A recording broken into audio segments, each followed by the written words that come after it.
है हिम्मत इस्लाम के बारे में एक शब्द बोलने का? सर कलम हो जाएगा। राष्ट्रीय जनता दल के राष्ट्रीय अध्यक्ष लालू जी से पूछना चाहेंगे कि क्या वह रामचरितमानस और भागवत गीता को नहीं मानते क्या? ये शिक्षा मंत्री नहीं हो सकता है। ऐसा अनपढ़ अज्ञानी आदमी, ये मूर्ख आदमी बिहार के सम्मान को ठेस पहुंचा रहा है, बिहार की जनता को अपमानित कर रहा है पूरे देश के अंदर। इसके आका लालू प्रसाद यादव मजाक बनाए, उसके बाद इनके छोटे भाई ने तमाशा शुरू किया, अब इनके हर मंत्री का तमाशा का खेल शुरू हुआ है। अगर वह मानते हैं, अगर भगवान राम के प्रति उनको जरा भी श्रद्धा है, तो चंद्रशेखर को निष्कासित करें और उनके प्रदेश अध्यक्ष को माफी मांगना चाहिए। आप देख रहे हैं लाइव बिहार, मैं आपके साथ रूपम। जब से महागठबंधन की सरकार बनी है तब से बयानों के जो तीर हैं वो कमते ही नजर नहीं आ रहे हैं। हर दिन कुछ न कुछ एक नए बयान आ रहे हैं। ये पहले कि आरजेडी के तरफ से जिस तरह से बयान सुनने को नज़र आ रहे हैं, उनके विधायक हो या पूर्व जो मंत्री सुधाकर सिंह हो, वो जिस तरह से बयान दे रहे हैं, अभी हाल फिलहाल में मंत्री ये विधायक लोग का बयान आ रहा है और अभी फिर से शिक्षा मंत्री का बयान इस तरह के आना, ग्रंथ को लेकर फिर क्या था, शिक्षा मंत्री ने इधर बयान दिया, उसके बाद फिर विपक्ष वाले चुप कहाँ रहने वाले थे। चलिए तो सबसे पहले हम बात करते हैं नेता प्रतिपक्ष विजय सिन्हा की। नेता प्रतिपक्ष विजय सिन्हा ने तो इतना तक कह दिया है कि विनाश काले विपरीत बुद्धि। उनका कहना है कि अब महागठबंधन का विनाश होने वाला है, जितना जो सीट उन्हें मिला है उतना भी अब आगे आने वाला चुनाव में नहीं मिलेगा। किस तरह से वो कह रहे हैं, क्या कुछ कह रहे हैं विजय सिन्हा, पहले वो सुन लीजिए। राजा राम को मर्यादा पुरुषोत्तम राम और भगवान राम के रूप में परिणित करने में उनकी शक्ति की अहम भूमिका रही है और अपने बिहार की संस्कृति को अपमानित करने वाला कभी बिहार का हितैषी और बिहार का लीडर नहीं हो सकता। इनके साथ जो भी जगता बाबू हो या जो लोग आरजेडी के लोग मानसिकता बनाए हैं, उन सब का विनाश काली विपरीत बुद्धि। इन लोगों का विनाश होना है, फिर 22 से भी नीचे सीट पर पहुंचेंगे। माननीय नीतीश कुमार जी, आपने बिहार को बर्बाद करने का अपने अहंकार के कारण, अपने भ्रष्टाचार दबाने के कारण जो खेल खेला, उसकी परिणति दिखाई पड़ रही है। ये आपके अंत का सूचक होगा। जो कहानी आपने शुरू किया है, बिहार की जनता अपनी सांस्कृतिक विरासत, हर आत्मा, हर दिल के अंदर, आत्मा के अंदर बसे हुए भगवान राम के प्रति जो वाणी निकली है, उस वाणी का, उस अपमान का बदला लेगा। है हिम्मत इस्लाम के बारे में एक शब्द बोलने का?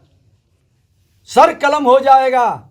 लेकिन सनातन और हमारी हिंदू धर्म संस्कृति पर कुछ भी बोल दे, धिक्कार है। ऐसे लोगों को सम्मान देने का, इसका सामाजिक बहिष्कार होनी चाहिए। यह शिक्षा मंत्री नहीं हो सकता है। ऐसा अनपढ़ अज्ञानी आदमी, ये मूर्ख आदमी बिहार के सम्मान को ठेस पहुंचा रहा है, बिहार की जनता को अपमानित कर रहा है पूरे देश के अंदर। इसके आका लालू प्रसाद यादव मजाक बनाए, उसके बाद इनके छोटे भाई ने तमाशा शुरू किया, अब इनके हर मंत्री का तमाशा का खेल शुरू हुआ है।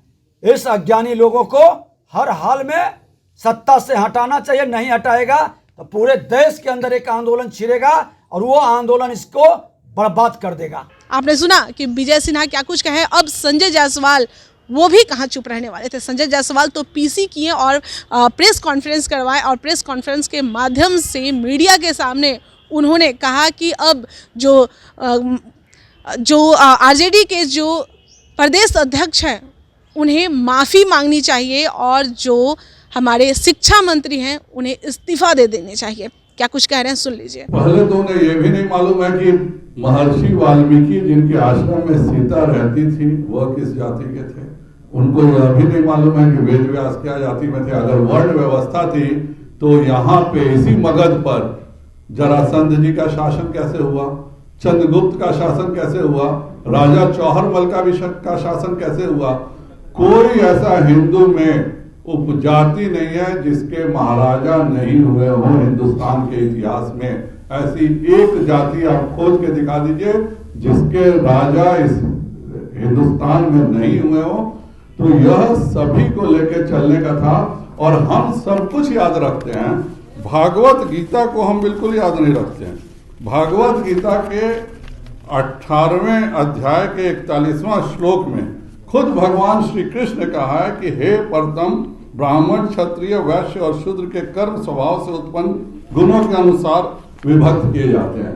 तो यह भागवत गीता का इस ज्ञान को अगर आज कोई कहता है, उसको कहता है, और कभी भी हमारे यहाँ समाज में बंटवारा नहीं रहा। यह मुगलों के आक्रमण के बाद से यह सब विसंगतियां आई हैं और जानबूझ करके इसको उठाने का लज्जा बहुत ही गलत और कुत्सित प्रयास राजद कर रहा है। राजद की हम लोग भर्त्सना करते हैं और राष्ट्रीय जनता दल के राष्ट्रीय अध्यक्ष लालू जी से पूछना चाहेंगे कि क्या वह रामचरितमानस और भागवत गीता को नहीं मानते क्या? अगर वह मानते हैं, अगर भगवान राम के प्रति उनको जरा भी श्रद्धा है, तो चंद्रशेखर को निष्कासित करें और उनके प्रदेश अध्यक्ष को माफी मांगना चाहिए। तो साफ तौर पे विपक्ष के लोग घेर रहे हैं और उनके तरफ से यही बयान आ रही है, यही कह रहे हैं कि अब शिक्षा मंत्री को इस्तीफा दे देना चाहिए। चलिए अब हम लोग भी देखते हैं कि आगे की क्या कुछ कार्रवाई होती है। तब तक के लिए बने रहें आप लाइव बिहार के साथ। धन्यवाद। लाइव बिहार यूट्यूब पर सब्सक्राइब और फेसबुक पर लाइक जरूर करें।